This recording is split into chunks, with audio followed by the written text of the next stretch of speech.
हरे कृष्ण भक्तों, भगवान श्री हरि विष्णु को प्रसन्न करने का सबसे सरल और श्रेष्ठ मार्ग एकादशी व्रत को माना गया है। एकादशी का व्रत केवल सांसारिक सुखों की प्राप्ति के लिए ही नहीं, बल्कि भगवान की भक्ति और उनकी कृपा प्राप्त करने के लिए किया जाता है।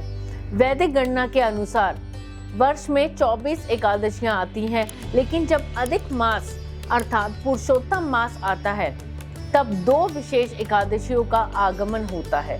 इनमें से कृष्ण पक्ष की एकादशी को परमा एकादशी कहा जाता है।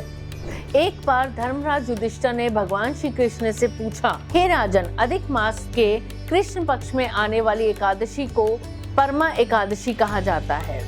ये अत्यंत पुण्यदायी, मोक्ष प्रदान करने वाली और भगवान विष्णु को अत्यंत प्रिय एकादशी है। जो भक्त श्रद्धा और भक्ति के साथ इस व्रत का पालन करता है, उसे भौतिक और आध्यात्मिक दोनों प्रकार के सुख प्राप्त होते हैं। इसके बाद भगवान श्री कृष्ण ने युधिष्ठिर को इस व्रत की पवित्र कथा सुनाई। प्राचीन समय में कांपिल्य नगर में सुमेध नाम का एक ब्राह्मण रहता था। वह अत्यंत धार्मिक और भगवान का परम भक्त था। उसकी पत्नी का नाम पवित्रा था। वह पतिव्रता, धर्मपरायण और अपने पति की सेवा में सदैव समर्पित रहने वाली स्त्री थी। किंतु पूर्व जन्मों के कर्मों के कारण दोनों को अत्यंत निर्धन जीवन व्यतीत करना पड़ा। उनके पास खाने के लिए पर्याप्त अन्न नहीं था, पहनने के लिए अच्छे वस्त्र नहीं थे और रहने के लिए भी उचित व्यवस्था नहीं थी। सुमेध प्रतिदिन भिक्षा मांगने जाता, लेकिन उसे इतना भी धन नहीं मिलता, इतनी भी भिक्षा नहीं मिलती कि वह घर का गुजारा ठीक से कर सके। फिर भी उसकी पत्नी पवित्रा कभी शिकायत नहीं करती थी। घर में कोई अतिथि आ जाए तो वह पहले उसे भोजन कराती और स्वयं भूखी रह जाती। धीरे धीरे अभाव और कष्टों के कारण उसका शरीर कमजोर होने लगा। एक दिन अपनी पत्नी की ऐसी स्थिति देखकर सुमेध बहुत दुखी हुआ। उसने कहा, प्रिय, मैं बड़े बड़े धनवान लोगों के पास भिक्षा मांगने जाता हूँ, फिर भी मुझे पर्याप्त धन नहीं मिलता। मैं सोचता हूँ कि किसी दूसरे देश जाकर धन कमाऊं ताकि हमारी गरीबी दूर हो सके। यह सुनकर पवित्रा की आंखों में आंसू आ गए। उसने कहा, स्वामी, संसार में जो कुछ भी प्राप्त होता है वह मनुष्य के पूर्व जन्मों के कर्मों के कारण होता है। यदि भाग्य में धन होगा तो वो वहीं मिल जाएगा। मैं आपके बिना एक क्षण भी नहीं रह सकती। कृपया मुझे छोड़कर कहीं मत जाइए। तो पत्नी के प्रेम और समर्पण को देखकर सुमेध ने विदेश जाने का विचार त्याग दिया। कुछ समय बाद उनके घर पर महान तपस्वी कौंडिल्य ऋषि पधारे। दोनों पति पत्नी ने अत्यंत श्रद्धा और भक्ति के साथ उनका स्वागत किया, उन्हें आसन दिया, प्रणाम किया और अपनी सामर्थ्य के अनुसार उनकी सेवा की। क्योंकि याद रखिए, किसी की सेवा करने के लिए बहुत सारे धन की आवश्यकता नहीं होती है। अगर आपके पास 1 रुपया है तो उसमें से भी आप 10 पैसे निकाल करके किसी को दान कर सकते हैं या फिर किसी की सेवा कर सकते हैं। ऋषि उनकी सेवा भाव से बहुत प्रसन्न हुए। तब पवित्रा ने हाथ जोड़कर कहा, हे महात्मा, कृपया हमें ऐसा उपाय बताइए जिससे हमारी दरिद्रता दूर हो जाए और हमारे जीवन में सुख समृद्धि आ जाए। कौंडिल्य ऋषि बोले, हे पुत्री, पुरुषोत्तम मास के कृष्ण पक्ष में आने वाली परमा एकादशी का व्रत सभी कष्टों को दूर करने वाला है।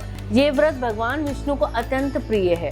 जो व्यक्ति श्रद्धा और नियम पूर्वक इस व्रत को करता है, उसकी दरिद्रता दूर होती है और उसे भगवान की विशेष कृपा प्राप्त होती है। ऋषि ने उन्हें परमा एकादशी व्रत की संपूर्ण विधि बताई और साथ ही 5 दिनों तक चलने वाले पंचरात्रि व्रत का भी महत्व बताया।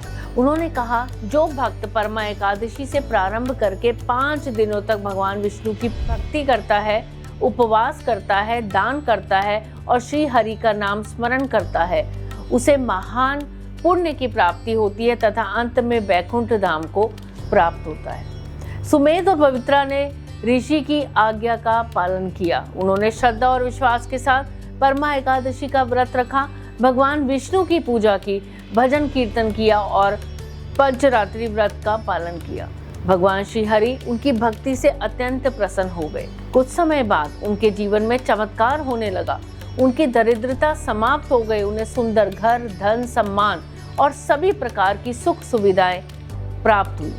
उन्होंने अपना पूरा जीवन भगवान की भक्ति में बिताया और अंत समय में वैकुंठ धाम को प्राप्त हुए। याद रखिए, सब कुछ प्राप्त हो जाने के बाद भी वे पति पत्नी नित्य रूप से भगवान विष्णु की पूजा करते रहे, जो हमें ये सिखाता है कि अगर हम अपने सुख के समय ईश्वर को याद नहीं रखते तो हमारे दुख के समय ईश्वर हमें कभी भी याद नहीं रखते हैं। तो कथा का उपसंहार करते हुए भगवान श्री कृष्ण ने युधिष्ठिर से कहा, हे राजन, अधिक मास में आने वाली पद्मिनी एकादशी और परमा एकादशी मुझे अत्यंत प्रिय है। जो मनुष्य श्रद्धा और भक्ति के साथ इन व्रतों का पालन करता है उसे सभी पापों से मुक्ति मिलती है और अंत में मेरे परम धाम की प्राप्ति होती है। भगवान के वचन सुनकर युधिष्ठिर सहित सभी पांडवों ने परमा एकादशी का व्रत किया और भगवान श्री हरि की कृपा प्राप्त की। श्रद्धा, विश्वास और भक्ति, ये तीनों ऐसी चीजें हैं जिनके साथ किया गया कोई भी पूजा पाठ कभी भी खाली नहीं जाता।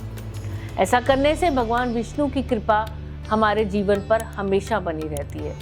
बोलिए भगवान श्री हरि विष्णु की जय। बोलिए लक्ष्मी नारायण भगवान की जय।